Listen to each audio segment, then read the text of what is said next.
And welcome back to yet another episode of Syracuse Unpeeled. I'm Rebetje. And I'm Landon Wexler. And tonight we're breaking down the highlights of the AMAs. And James Gunn's decision to move to DC. Our campus events reporter will then be sitting down with the Auto-Tunes to discuss upcoming event Cockappella. And finally, we'll be playing Don't Forget the Lyrics with our musical guests.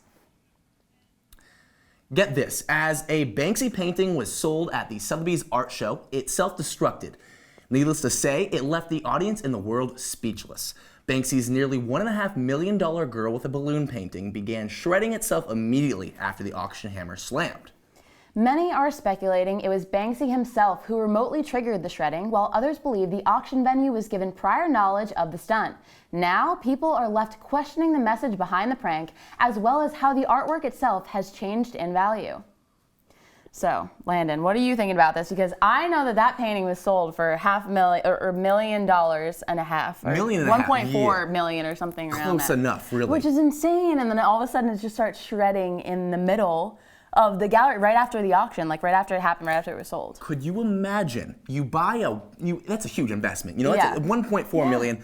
Sold? All right, perfect. And then you start seeing it shred. It's just absolutely going down. What the heck? But Sotheby's, like where the auction was being held, was said that we'd been Banksy'd. So they were like, kind of having like a joke about it. Yeah, I mean, I think interesting. This guy might as well be half artist, half magician. He's doing it all, at this point. Yeah, exactly. And this isn't his first stunt, right? Yeah, no, he's done this before back in, I think 2006, where he had the Guantanamo Bay stunt where he put like a prisoner, like looking person right in the middle of Disneyland. I can't even sneak outside drinks into Disneyland. Yeah, true I don't know how he got artwork into Disneyland. Once again, the magician / artist that he is, killing the game, really. Yeah. My gosh. Absolutely incredible. And I think he also, back in 2013, he was on the street like selling his artwork for $60, and people didn't believe it because it's worth so much. We still need it.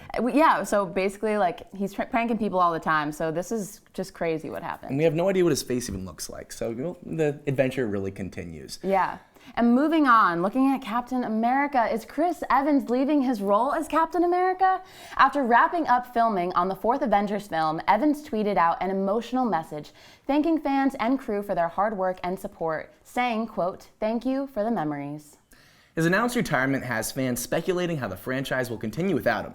Evans began playing Captain America in 2011 after 10 films with the role. It is undeniable that his exit will impact the Marvel Cinematic Universe. And yet, my gosh, 10 films into it. 10 films. That's dedication. And it's hard. It must be hard, not only like career-wise, but emotionally to leave a role like that, Yeah, no, that's true. But I think apparently, like, it's been speculating before that he wanted to leave because he, like, said in, like, a quote before that you want to get off the train before they push you off the train. Ooh. So he's leaving it while it's hot. Maybe this is a really big career move for him. I mean, with this industry, the Hollywood industry it's always changing. And I think if it's not like a fresh face, I mean, Chris Evans, he is a stud and all. He is a stud. Well, maybe he's moving on to other projects. I mean, this is also just speculation. Like, there's no confirmed announcement about it right now. It's just because he tweeted saying it was an honor to have worked with everyone that like is on his most recent film. Yeah. So it's not set in stone. Yeah, definitely can't complain at that point. He's doing well. Yes. And to move even farther on, AMAs were last night, and as always, they were a night to remember. Cardi B and Drake led the pack with 8 nominations each, but other artists ended up taking home the W's. Cardi took home just 1 award for favorite rap / hip hop artist, and just hold on, Drake is going home with 0. Taylor Swift stole the show, performing the opening act and taking home 4 awards herself, including Artist of the Year. And Post Malone turned heads, debuting his new haircut and taking home 2 awards, including Favorite Male Pop Rock Artist. Well, Post Malone he's so incredible. He's so great. Part of his his iconic image slash. It's all about his hair and his look, you know? It's new. He has a new haircut. I think it's more clean, you know? Do you think so? A little bit. Do you really think so? A little He's bit. got a little fro. It kind of looks like he still needs a shampoo a little bit. But Well, all right. Well, he makes great music, and that's really all that matters. It's the voice. You're right. You're absolutely right. But it was interesting to see how he completely, he changed his hair. Yeah. And, you know, it's a lot. But this isn't really hard. But yeah, as outside of Post Malone, Tracy Ellis Lee Ross host. What do you think of Tracy? Well, I loved her, and she said that all of her outfits throughout the night were only going to be by designers that were like people of color, so like all black designers, which I thought was really cool, bringing like diversity through fashion, which was really awesome. And she's hilarious. I love her. She's so like eloquent when she speaks, and funny, and just really out there and really outgoing, and I love that about her. No doubt. And Hollywood just keeps on. But what do you think about Taylor Swift, her opening number? Her opening number, well, T Swift has, her music has my heart as well. First of all, welcome back, right? Big time. I was 3 years without a single award show performance, and now she's back. And she got 3 awards. Yeah, no, she definitely did get 3 awards, which is great. She's like making a huge comeback, and she's definitely, she performed for something from her album Reputation, and she absolutely killed it. Not only that, she also made headlines because she's now the most decorated AMA artist ever. Yeah, on top of incredible. what used to be late Whitney Houston, she had the record at first for sure. Yeah, and looking at like Cardi B's performance, Taran Killam from SNL had his jaw dropping, and that was a viral meme going throughout all the internet. Good old Cardi. Good old Cardi. And let's see, what else is next? Okay, so after the break, our sports reporter, Chris Sachi, joins us to discuss Conor McGregor's UFC return. Stick around, Unpeelers.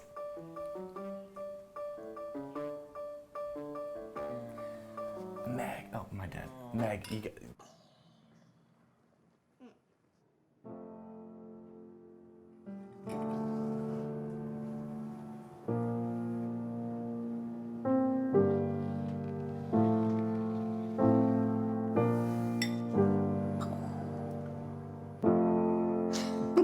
Visit aarp.org/caregiving for information on how to provide even better care for the person who wants to care of you.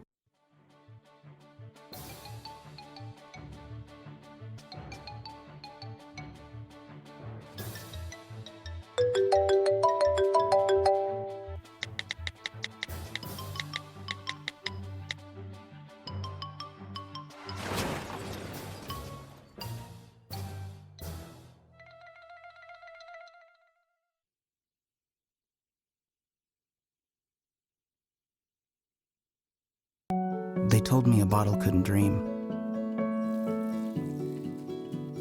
That I would never become a superhero.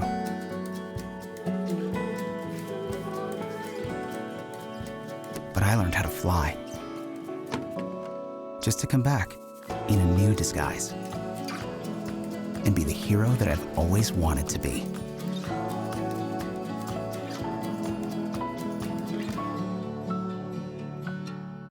Welcome back, Unpeelers. We actually have a correction from before. Taylor Swift won 4 awards at the AMAs, not 3. She is truly a queen. And now we have Conor McGregor's highly anticipated UFC return ended in chaos on Saturday night. After his 4th-round victory, champion Khabib Nurmagomedov leaped onto the crowd to fight McGregor's coaches and staff. Meanwhile, one of Khabib's teammates unexpectedly hopped into the ring and blindsided McGregor. Here to make sense of the madness, and our sports reporter, Chris Sachi, is here to speak with us. Welcome, Chris Sachi. Hey. Hey, thank you. Welcome. And I love the pronunciation, by the way. I'm not sure if I'll be doing it or Sorry, even attempting. it was really difficult. I'm so sorry. More than I'll try. But yeah, you're right. You know, the fight itself, Sarah, not much to write home about. Really not much to remember. A little forgettable. But as you said, the chaos afterwards, what everyone's really talking about.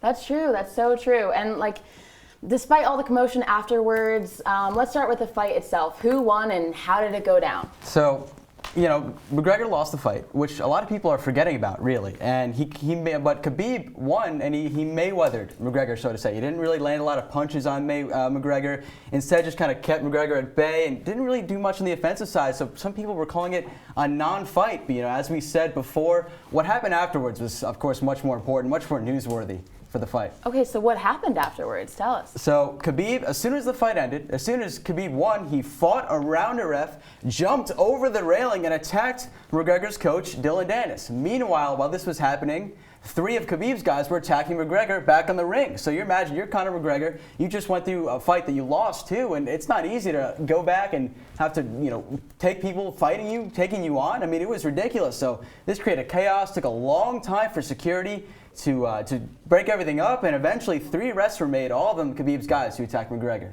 Wow, that's absolutely incredible. So do the post-fight shenanigans alter the way the fans think about the result of the fight, or what are people thinking? Tell me. I mean, really the narrative has changed. A lot of people have forgotten that McGregor lost. Instead, it's more, wow, Khabib, you really freaked out, and McGregor really, he got his you-know-what saved after this one. No doubt. He really got it saved, doubt. definitely. He did. That's a great way to put it. Khabib, he looks like a maniac, and UFC President Dana White considered taking away his win, his title, from this match. And McGregor, he's got it all going on. He said, good looks, looking forward to the rematch. And he also said on Instagram, we lost the battle.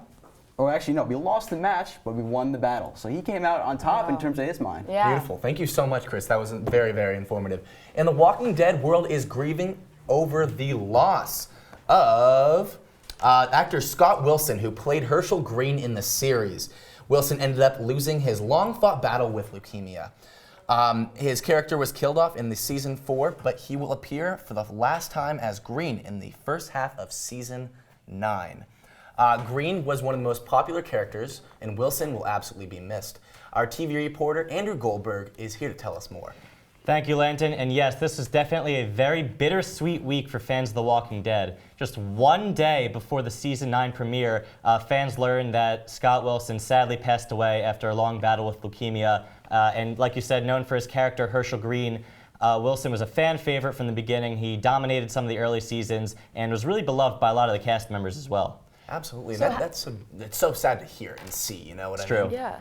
So how do you think Wilson's death will impact the upcoming season of Walking Dead? So, as fans of The Walking Dead may remember, Wilson's character, Herschel, was tragically killed off in Season 4 in one of the more dramatic moments in the entire series' history.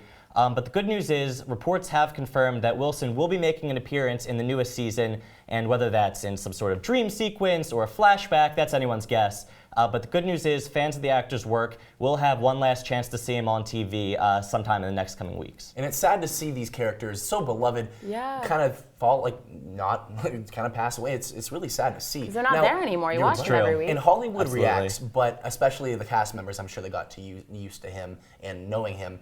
What are their reactions to this? Right, and that's an important point to bring up because as soon as Wilson's death was officially announced, cast members Norman Reedus and Chandler Riggs, they immediately took to social media to express their condolences for Wilson and to his family, saying, we love this guy also.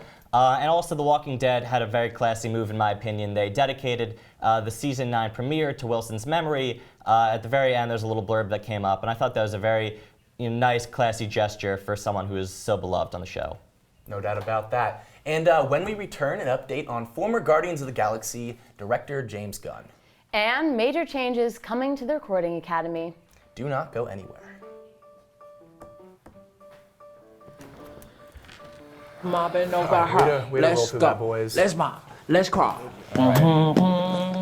Okay. Let's crawl. Yeah, that was something. We didn't make it through that. Let's crawl. Hey, yo, we mobbing. Come on, girl. Let's crawl. Hey, yo, let's crawl. Hey, yo, let's crawl. Hey, let's crawl. Hey, yo, let's crawl.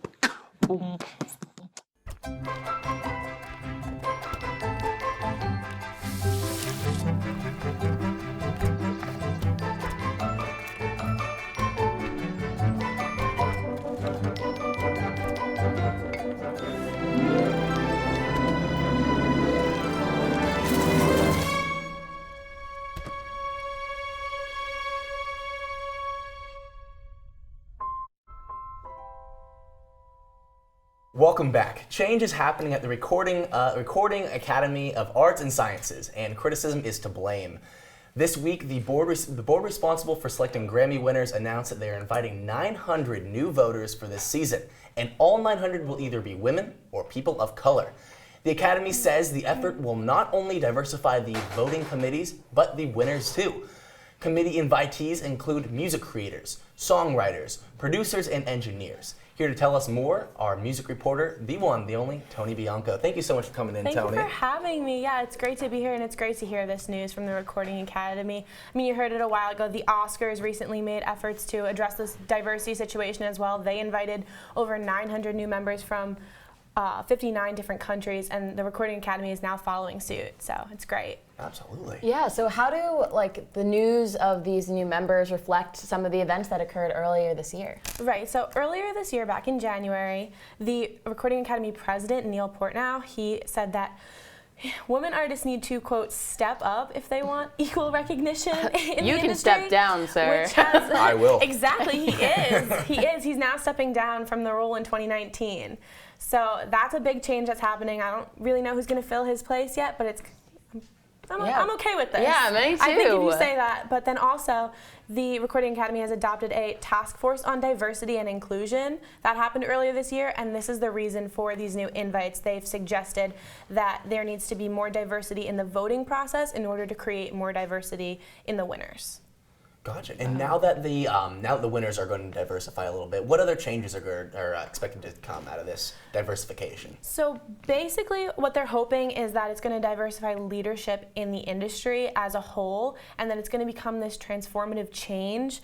And there's just going to be more representation in winners, in artists, and there's just going to be a leadership switch, and that this is just the first of many steps they're going to take to diversify the music when will industry. these new members be able to start voting? So if the new members join by November 15th, if they accept and join, then they are going to be able to vote in the 2019 Grammys. But if they don't accept by November 15th, and they do accept after, they'll be able to vote in the 2020 Grammys. So the women and people of color may be waiting for a while if not everybody accepts, but eventually there will become more diversification. Okay. Another thing I think that needs to be noted is that all of these women and people of color that were invited are under the age of 39, so they also are trying to euthanize the Recording Academy voters as well. Oh, make it more youthful. Okay, that makes sense. Yes. Well, hopefully that they accept being a new member as soon as possible. But former Guardians of the Galaxy director James Gunn is moving to a new franchise. DC and Warner Brothers Studios have hired Gunn to write and possibly direct the latest installment of the Suicide Squad series. This news follows his departure from DC's biggest rival, Marvel, back in July. Joining us now to discuss the big move is our film reporter, Patrick Gunn. Thank you guys for having me. Yeah, this is some pretty crazy news here to see James Gunn, the director of one of Marvel's biggest franchises, going over to DC, their rivals.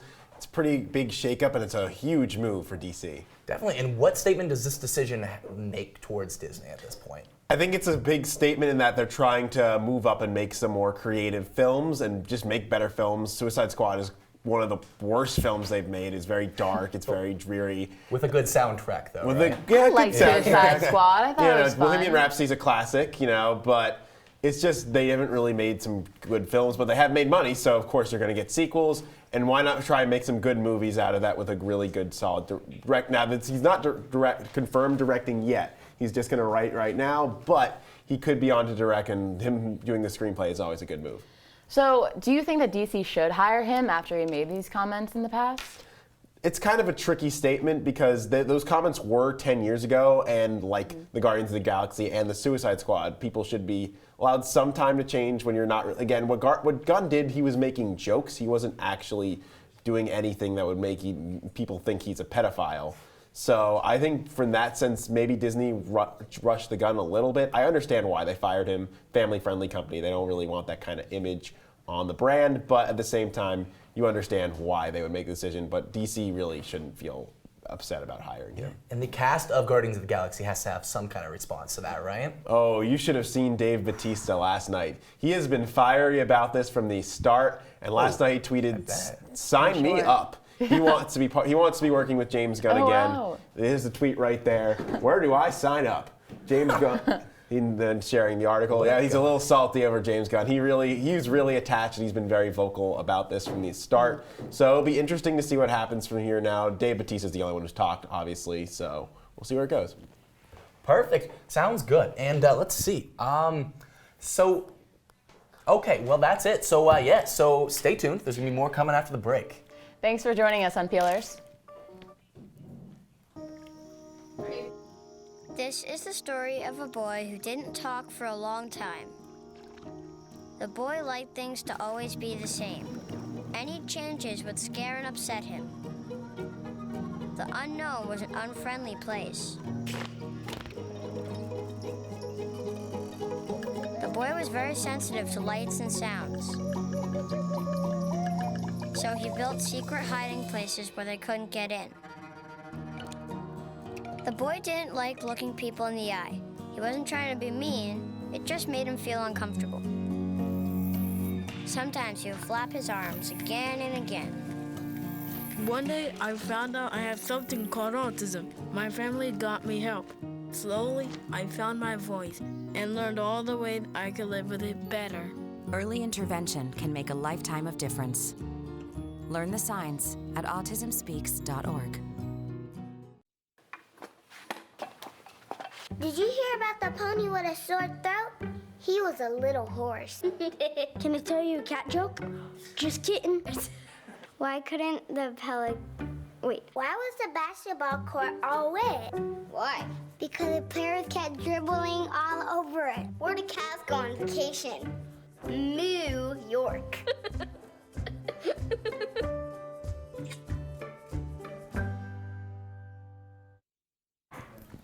Well, welcome back, Unpeelers. Tonight, our campus events reporter, Justin Paura, is sitting down with members of AutoTunes to discuss their upcoming fundraiser. Hey, thanks a lot, Landon. Tonight, I'm sitting down with AutoTunes president David Robusto and AutoTunes member Brendan Mortensen to discuss their upcoming event, Cockappella, which raises money for testicular cancer. David, Brendan, thanks for joining me tonight, guys. Thank you so much for having us. I appreciate it. So, for those that don't know, what could you tell us about what AutoTunes is? Yeah, for sure. So we are the newest all-male a cappella group on campus. We were founded in 2011, and once we got here, we really just sort of hit the ground running.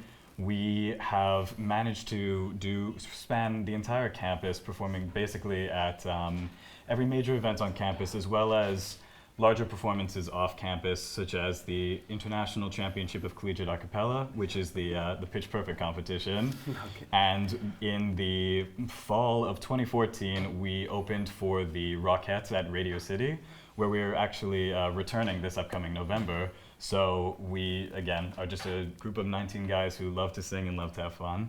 Fantastic. And you guys do this event. You've been doing it annually now, called Cockappella. What could you guys tell us about the details of the event? Yeah, so it's a completely free concert, but there is a donation recommended for the Testicular Cancer Foundation. 100% of the proceeds go to that foundation, and it helps in testicular cancer research. And this year, something special is that Rex Culpepper, if you know his story, he was one of the quarterbacks on the SU football team. He was diagnosed with testicular cancer over the summer and was able to rehab and make it back to the team. And he's actually going to be joining us and speaking on Saturday. It's a really great event. It means a lot to us just because that particular kind of cancer affects a lot of guys our age. And you know, it's a really important thing to spread awareness for. Right, and that kind of leads me into my next question. I know that obviously testicular cancer, you guys are an all-male a cappella group, and of course Cockappella works with the name. But why did you guys decide testicular cancer was what you guys were going to try and raise funds for?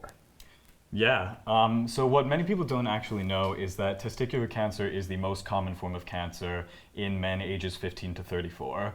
It has, you know, obviously the stigma based on what it is, but it is the most prevalent form of cancer in our age bracket. Mm-hmm. And it's also incredibly treatable if it's caught early. There's a very sort of simple self-examination that can really alert you to this disease. So we figured it's simultaneously something that affects a lot of people our age, a lot of our audience can relate to. It's something that we felt we could make an actionable impact on in terms of education and donations. And, you know, the name and the marketing definitely doesn't hurt there. Yeah, no, I mean, I couldn't think of anything more perfect than that name for what you guys are doing. Is there any shot we can get a little sneak peek of what you guys are going to be bringing to the table? Well, I'm not sure that the two of us could exactly make the most beautiful piece, just the two of us. I figured that out. You gotta ask. Oh yeah, exactly. But we're bringing a huge range of music, everything from Demi Lovato to Saint Vincent, a great lesser-known artist, to Panic at the Disco. And like we like to say for this concert, you guys just better make sure to leave your umbrellas at home. Why is that? Oh, you'll see. You'll have to see. We'll see? Yeah, you'll have to come out on Saturday night. All right, so yeah, where are we going to be able to bring our umbrellas to this event? You got a time and place for yeah, so it's Cockappella. gonna be 8 o'clock this upcoming Saturday in Hendricks Chapel, right on the quad. Okay, awesome. And everybody on Twitter can follow @AutoTunes. Any types of updates that we need? Yeah, absolutely. Twitter, Instagram, Facebook, all of that. You can find our days leading up to Cockappella. We've done some videos. We've done some fun promotion stuff, including one where we raised $500 last weekend, so we were able to wax someone's chest on video. Wow. Just to spice things up a little bit. So Look at that. There's a lot of fun stuff you can follow along with and make sure you're keeping up to date. Well, that's really awesome, guys. Good for you guys. I'm going to try and be there this weekend. Everyone else, I recommend you guys come out. Thank you so much. Up next, Landon and Sarah will be playing Don't Forget the Lyrics with David and Brendan, so don't go anywhere.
So tonight, Landon and I will be playing Don't Forget the Lyrics against David and Brandon.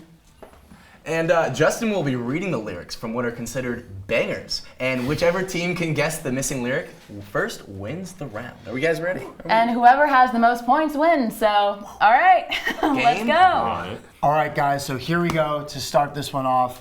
Pretty easy, one of the more popular albums of the summer. Astro, yeah, sun is down, freezing cold, blank. Astro, sun is Astro down. World? That's Astro the song, Sicko Mode. Yes. Oh. but what's the lyrics? You gotta get the Oh, we got lyrics. lyrics? Come on. Oh, what's the end of it again? Astro, yeah, sun is down, freezing cold. Yeah. You already know. Oh shoot. All right, that was close. Come on. Yeah, bro, you already know. Yeah, bro, you already know. That's what you got. Yeah. All right. Oh no. All right. Okay. You were in the zone. Close enough. Close enough. You guys want to take a shot at it? You think you know? I don't know. No idea. All right. No, so you sir. got the song Astro Mode, Sicko Mode, Travis Scott and Drake. That's how we already know winter's here. My dog would probably do it for the All right, what's the next one? What's the next was one? good. Next one. I'm ready. Okay. I'm ready. In darkness, she is all I see. Come and rest your bones with me. In darkness, you already see. So I don't know what the heck this All song right. is. For a hint, this is Maroon 5. Sunday morning. That's right. There you go. We got the song. Okay, well. Going slow on Sunday morning. Oh, All right, well, we are out of time, unfortunately. So, Not even a single point. I know. Right. Well, all right. Well, I'm gonna say it's a tie. I'm slow. Sarah, Rebetje and Landon Wexler. See you guys. Thank you so much. And we'll Stay see you. tuned. Come back next week on Unpeeled. See you next week.